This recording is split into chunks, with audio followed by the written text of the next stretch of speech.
नमस्कार, देश और दुनिया की दिन भर की मुख्य खबरों में आपका स्वागत है। आप देख रहे हैं फटाफट न्यूज। देश का मानसून ट्रैकर एमपी में इस मानसून सीजन में 10% ज्यादा बारिश हुई। राजस्थान में 13 साल का रिकॉर्ड टूटा। 18 राज्यों में वर्षा का अलर्ट।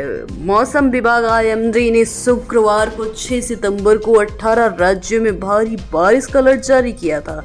आईएमडी के मुताबिक मध्य प्रदेश में 1 जून से 5 सितंबर तक 904.9 mm बारिश हुई है। ये सालाना मानसून औसत से 10% ज्यादा है। राज्य में इस अवधि में सामान्य रूप से 823.9 mm बारिश होती है। राजस्थान में आज बारिश के साथ बिजली गिरने की भी आशंका है। यहाँ बारिश के 13 साल के रिकॉर्ड टूट गए हैं। इस मानसून सीजन में 1 जून से 5 सितंबर तक औसत 607.5 mm बारिश हो चुकी है, जबकि पूरे सीजन में 435.6 mm बारिश होती है। साल 2011 से 2023 तक कभी भी 600 mm बारिश नहीं हुई। देश में 2 महीने में यौन शोषण के 149 केस सामने आए हैं। इसमें सबसे ज्यादा 93% बच्चियां शामिल हैं। 9 अगस्त को कोलकाता में ट्रेनी डॉक्टर के साथ जो हादसा हुआ, उसके बाद देश भर में प्रदर्शन हो रहा है। कोलकाता में 9 अगस्त को ट्रेनी डॉक्टर से केस के मामले में महिलाओं की सुरक्षा को लेकर देश भर में प्रदर्शन हो रहा है। इसी बीच मीडिया एजेंसी पीटीआई ने खुद की खबरों के हवाले से देश भर में उत्पीड़न की रिपोर्ट जारी की है। ये आंकड़ा 1 जुलाई से 31 अगस्त के बीच का है, जिसमें 62% रिश्तेदार आरोपी हैं और 93 बच्चियां सबसे ज्यादा खतरनाक मोड़ पर हैं। भारत के प्रयासों से रूस यूक्रेन वार्ता टेबल पर आने को तैयार। 2.5 साल तक लड़ने के बाद आखिरकार रूसी राष्ट्रपति व्लादिमीर पुतिन को समझ में आ गया है कि जंग से किसी का भला नहीं हो सकता, शांति से ही विकास का रास्ता है। लगभग 2.5 साल बाद शांति युग के सूत्रपात का दावा करने वाली ये दुनिया देखती रह गई कि 2 राष्ट्राध्यक्षों की जिद या तेल स्वार्थ ने अपने चरम पर पहुंचकर युद्ध का रूप ले लिया। ये युद्ध यही नहीं टला। कोशिशें की गई, तमाम कोशिशें एक तरफा थी। अमेरिका और उसके साथ ही यूक्रेन को नाटो से मिलने वाली गरज से उसके साथ कई लोग खड़े भी थे, और पुतिन के गुस्से की सबसे बड़ी वजह भी यही थी। भाजपा की 67 उम्मीदवारों का एनालिसिस। हरियाणा में हारे नेता को भी मौका मिला। हाईकमान का सीधा मैसेज, सभी टिकट दिल्ली से तय होंगे। हरियाणा विधानसभा चुनाव के लिए जारी 67 उम्मीदवारों की पहली लिस्ट में भाजपा के केंद्रीय राज्य मंत्री राव इंद्रजीत के कट्टर विरोधी उम्मीदवारों को टिकट देकर साफ कर दिया गया है कि हर महत्वपूर्ण फैसला अब दिल्ली से होगा। केंद्रीय नेतृत्व तो ये भी स्पष्ट करता है कि इस लिस्ट में सिर्फ चुनाव जीतने की क्षमता ही टिकट का इकलौता आधार है। राव गुट के जिन विरोधियों को टिकट दी गई है, वे हाईकमान के कराए सर्वे के आगे मिले हैं। शराब नीति केस, केजरीवाल की जमानत का फैसला सुरक्षित। वकील बोले गिरफ्तारी रिहाई के लिए। सीबीआई ने कहा बेल के लिए ट्रायल कोर्ट जाएं। ये तस्वीर 25 जुलाई 2024 की है, जब सीबीआई केस में ट्रायल कोर्ट में सुनवाई के दौरान केजरीवाल पेश हुए थे। दिल्ली शराब नीति केस में गुरुवार को अरविंद केजरीवाल की जमानत पर सुप्रीम कोर्ट ने फैसला सुरक्षित रख दिया। सुप्रीम कोर्ट ने फैसला सुरक्षित रखने से पहले केजरीवाल और सीबीआई का पक्ष सुना। अदालत ने वकील से कहा कि केजरीवाल को इसलिए गिरफ्तार किया गया है ताकि जेल से बाहर ना आ सके, जबकि जमानत नियम और जेल अपवाद है। मनीष सिसोदिया की जमानत देते हुए कोर्ट ने यही कहा था। सीबीआई ने दलील दी कि केजरीवाल को जमानत के लिए ट्रायल कोर्ट नहीं जाना चाहिए, सीधे सुप्रीम कोर्ट ही आना चाहिए। चीन जीतने निकले भारतीय राजा सिंगापुर में बसे। ये दिल्ली से छोटा है, यहाँ दुनिया की नामी कंपनियां हैं। मोदी क्यों बोले भारत में कई सिंगापुर बनाएंगे। प्रधानमंत्री नरेंद्र मोदी सिंगापुर दौरे पर वहां के प्रधानमंत्री लॉरेंस वोंग से मुलाकात करते हुए। प्रधानमंत्री नरेंद्र मोदी ने 4-5 सितंबर को सिंगापुर का 2 दिन का दौरा किया। 10 साल के कार्यकाल में उनका ये 6ठा दौरा था।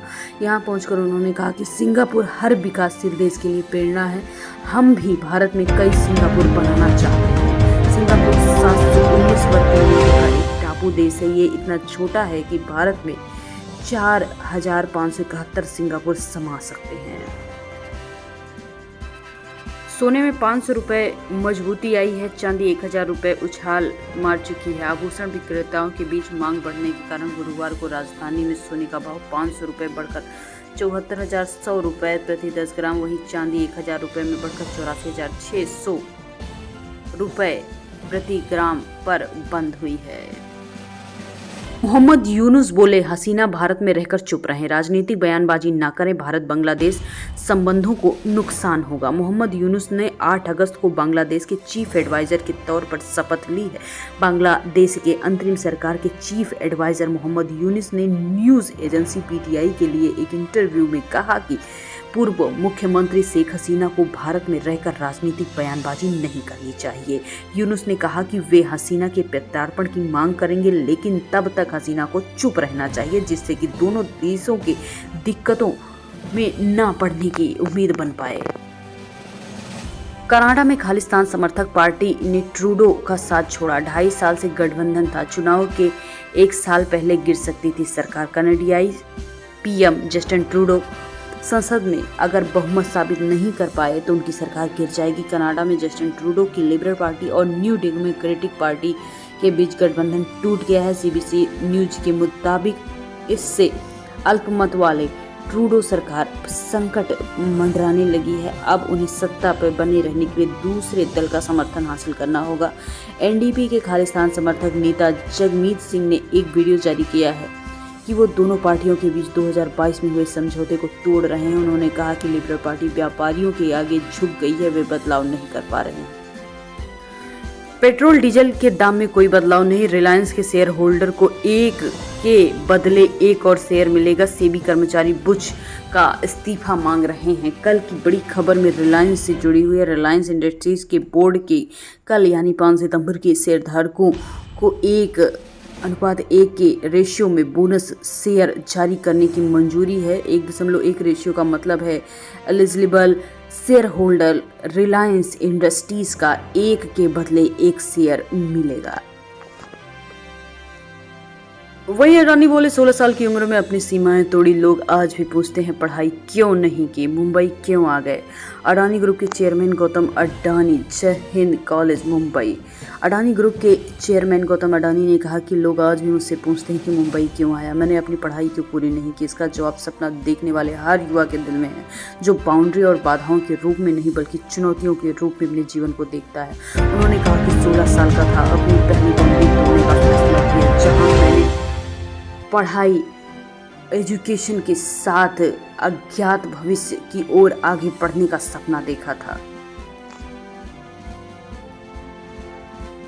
छत्रपति शिवाजी महाराज की प्रतिमा गिरने पर मायावती की प्रतिक्रिया, कहा इनकी मूर्तियों को महाराष्ट्र के सिंधुदुर्ग में छत्रपति शिवाजी महाराज की मूर्ति गिरने के मामले में सियासत गरमाई हुई है। विपक्षी दल लगातार इस मुद्दे पर बीजेपी और महाराष्ट्र सरकार पर निशाना साध रहे हैं। इसी बीच मायावती ने भी कोई कसर नहीं छोड़ी, उन्होंने भी अपनी प्रतिक्रिया जता दी।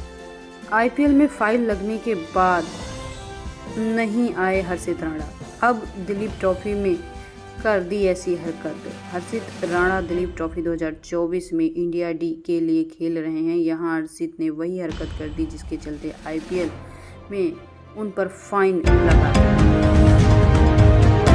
वहीं मणिपुर पर भागवत बोले, यहाँ सुरक्षा की गारंटी नहीं, फिर भी हमारे कार्यकर्ता डटे। संघ कुकी मैतेई दोनों पक्षों से बातचीत कर रहा है। मोहन भागवत ने लोकसभा चुनाव के बाद कहा कि लोगों को अहंकार नहीं पालना चाहिए। राष्ट्रीय स्वयंसेवक संघ आरएसएस के प्रमुख मोहन भागवत ने गुरुवार को कहा, मणिपुर में परिस्थितियां कठिन बनी हुई हैं, स्थानीय लोग अपनी सुरक्षा को लेकर चिंतित हैं, वहां कारोबार या सामाजिक सेवा के लिए गए लोगों के लिए माहौल अधिक चुनौतीपूर्ण है। उन्होंने कहा कि इसके बावजूद संघ के कार्यकर्ता कुकी और मैतेई की मदद के माहौल को सामान्य करने की कोशिश कर रहे हैं। गृह मंत्री अमित शाह 2 दिन के जम्मू कश्मीर के दौरे पर जाएंगे। आज जम्मू में भाजपा का घोषणा पत्र जारी करेंगे, घाटी का दौरा भी कर सकते हैं। जम्मू कश्मीर के चुनाव प्रचार के लिए भाजपा 40 स्टार प्रचारकों की लिस्ट में गृह मंत्री अमित शाह भी शामिल हैं।